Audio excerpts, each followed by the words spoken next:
পদ্মার পানি দিন দিন বেড়েই চলেছে, এ যেন ফিরে এসেছে পুরনো পদ্মা। হার্ডিঙ্গো ব্রিজের নিচে ব্যবসা বাণিজ্যে নেমেছে স্থবিরতা। পানি বৃদ্ধির কারণে দোকানিরা ইতোমধ্যে মালামাল সরিয়ে নিচ্ছেন নিরাপদ স্থানে।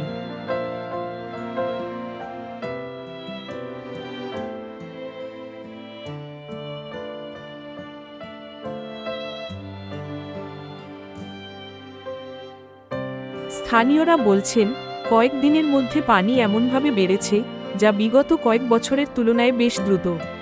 এতে সাধারণ মানুষের মধ্যে দেখা দিয়েছে উদ্বেগ।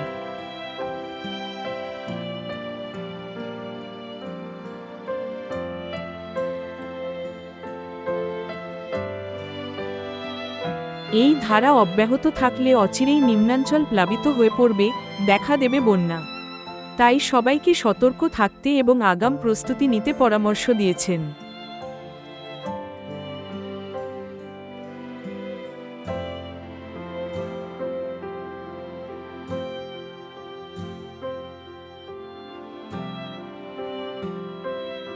পদ্মার এই পানি বৃদ্ধি শুধু ব্যবসা বাণিজ্য নয়, সাধারণ মানুষের জীবনযাত্রাও হুমকির মুখে ফেলে দিতে পারে, এমন আশঙ্কা বিশেষজ্ঞদের।